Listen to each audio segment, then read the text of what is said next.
Non, on est dans une situation où c'est ce que vous dites qui renforce l'extrémisme. Quand vous dites que l'immigration pose un problème, il faut aussi parler des avantages de l'immigration. Parce que moi, quand je travaille en France, je paye mes impôts ici. Donc les étrangers qui sont là, il y a une partie qui peut travailler et envoyer au pays aider. La majorité paye ses impôts, s'installe dans vos pays, enrichit vos pays. Donc ce sont des citoyens productifs. Après, il faut voir, il y a une minorité qui vient, il y a des morts, certes.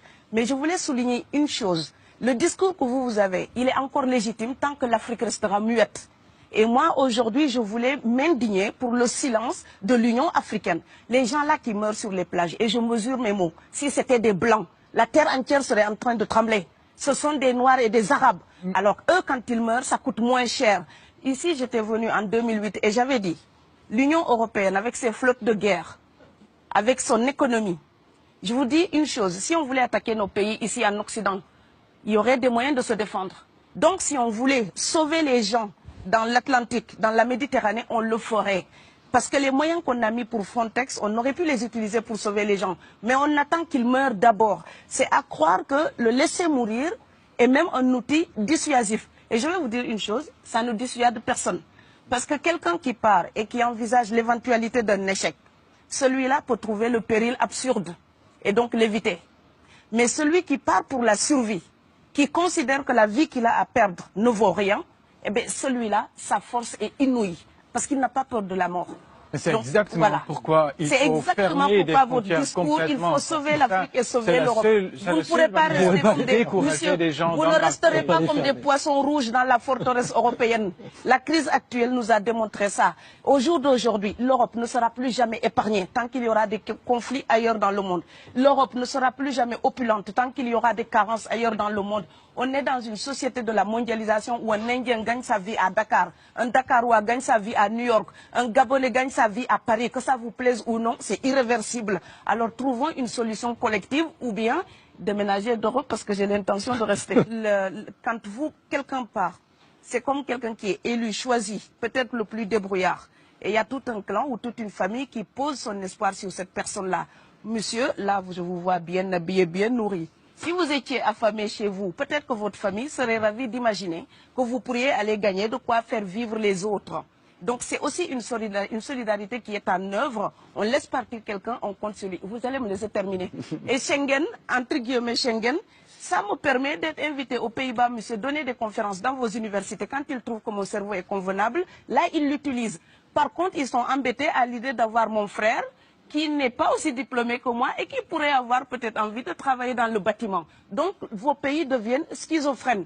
On ne peut pas trier les gens comme ça avec les étrangers utiles et les étrangers néfastes. Et la deuxième chose que je veux dire aussi, c'est que les Européens, là, on voit des Africains qui viennent, d'accord? Ce mouvement, ce déplacement de population, on le voit. Mais on ne voit pas le mouvement des Européens allant vers les autres pays. Alors celui-là, c'est le mouvement des puissants. Ceux qui ont l'argent, ceux qui ont le bon passeport. Donc vous allez au Sénégal, vous allez au Mali, vous allez dans n'importe quel pays du monde, au Canada, aux États-Unis, partout où je vais, et je voyage tout le temps, je croise des Français, des Allemands, des Hollandais. Je les rencontre partout sur cette planète parce qu'ils ont le bon passeport. Donc, comme avec l'exotisme, l'Europe s'était arrogé le précepte unique, unilatéral, de l'exotisme. Les autres sont exotiques. Alors que pour quelqu'un de mon village, il n'y a rien de plus exotique que quelqu'un d'Amsterdam. Maintenant, pour l'étranger aussi, pour les voyages des temps modernes avec la mondialisation, quand les pauvres viennent vers vous, il y a des mouvements de foule qu'il faut bloquer. Mais quand vous, avec votre passeport et avec toutes les prétentions que cela donne, vous débarquez dans les pays du tiers-monde, là, vous êtes en terrain conquis. Donc, on voit les pauvres qui se déplacent, on ne voit pas les riches qui investissent dans nos pays. L'Afrique se développe à un taux entre 5 et 10%. Ce n'est plus de la progression, c'est de la surchauffe.